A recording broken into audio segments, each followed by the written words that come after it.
Duh, kenapa? Aduh, Res. enggak tahu ini dok, perut saya sakit. Oh, kenapa? Di sebelah kiri? Sini, Di sini, Dok. kiri Iya, bawah. ini, Dok. Aduh. Puasa?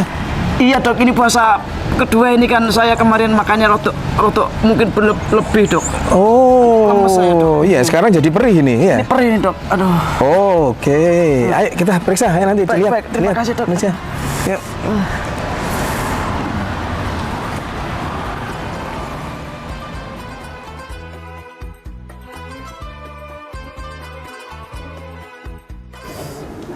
Pak Rais, kenapa perutnya? Ih, sakit pori gitu loh dok. Di sebelah kiri bawah ini. Kiri bawah sini dok. Oh, Sini dok. iya iya. Pak Rais lagi puasa? Alhamdulillah ini puasa yang kedua dok. Puasa ya? Puasa, Wah. alhamdulillah. Sahurnya jam berapa tadi? Sahurnya agak awal dok ini dok. Jam berapa awalnya itu? Iya, saya khawatir ketiduran itu saya sahur lebih awal sekitar jam 2-an dok. Jam 2-an baru sudah sahur. Sudah sahur, saya khawatir ketiduran dok. Oh. Habis itu ya tidur lagi dok. Terus sahurnya seberapa banyaknya? Iya, karena saya antisipasi ini kan puasanya agak lama. Saya sahurnya ya rotok wake dok. Oh. Embo dok saya dok. Sampai kekenyangan? Iya dok. Oh alah. Enggak boleh ya dok. Terus itu tadi sahurnya jam 2, terus kekenyangan. Terus kemudian Tidur lagi habis sahur itu. Terus setelah bangun sholat subuh? Tidur lagi saya dok. Setelah sholat subuh tidur lagi? Tidur lagi. Oh Masya Allah. Ya oke. Itu yang salah satu menjadi bagian dari penyebabnya ini. Oh gitu ya. Jadi itu yang harus jadi perhatian Pak Rois ya. Ya. Kita nanti akan jelaskan bagaimana rasa sakit yang muncul di kondisi tubuh Pak Rais ini. Pemirsa yang dirahmati Allah, sering sekali orang-orang yang sedang menjalankan puasa itu ada beberapa poin yang memang kurang benar. Apa yang terjadi pada Pak Rois ini menunjukkan bahwa ada kesalahan pada saat seseorang itu sahur. Seperti apa kesalahannya? Sahur itu sesuai dengan tuntunan Rasul itu mendekati waktu adzan subuh. Kalau di kita saat ini adzan subuhnya 4.19, sekitar 4.19-an itu, maka sebaiknya sesuai dengan hadis sahih itu adalah 50 ayat. Jadi Rasulullah itu makan sahur kemudian 50 ayat kemudian adzan.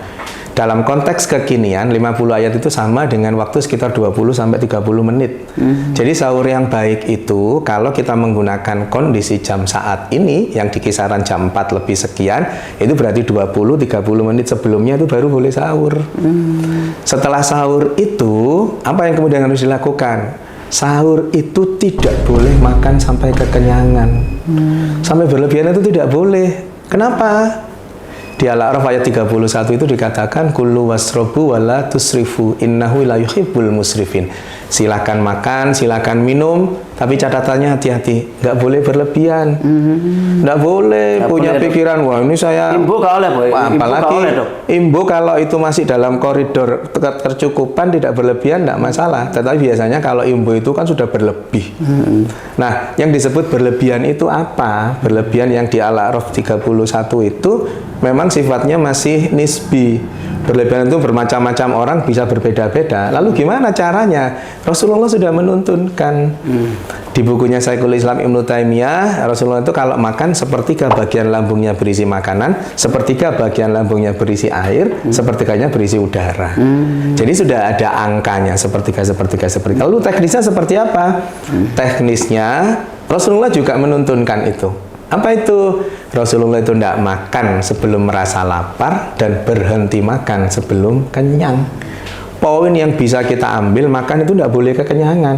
Apalagi untuk sahur, yang terus kemudian sahurnya jaraknya jauh dengan waktu subuh, kemudian tidur. Setelah makan tidur itu efeknya pada lambung kita sangat jelek. Selain berlebihan tadi, maka tidak boleh setelah sholat subuh itu tidur. Setelah sholat subuh tidur itu nanti efeknya juga ada yang di lambung, ada kemudian di liver, ada kemudian di organ-organ lain. Maka sahur yang benar itu sesuai dengan tuntunan Rasul itu apa? Sahur yang mendekati subuh dengan jarak 20-30 menit. Menjelang imsak itu menjelang subuh ya. Kemudian tidak boleh makan berlebihan.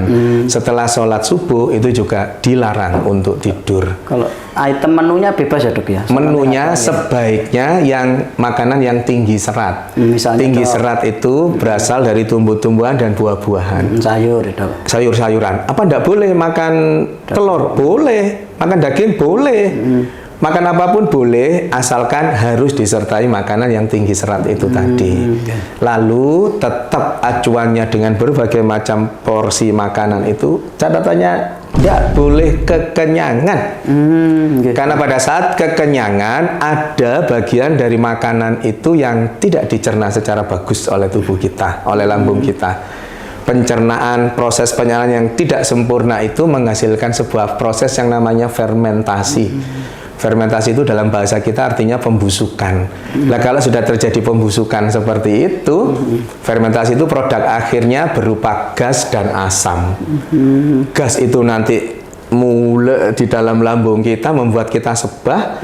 Asam, sifat asam itu iritatif, maka asam yang diproduksi dari proses fermentasi tadi menggores lambung kita. Lama-kelamaan orang yang puasanya, sahurnya seperti itu, yang dulu tidak sakit mah, justru sakit dengan puasa yang salah sahurnya akan menjadi sakit mah.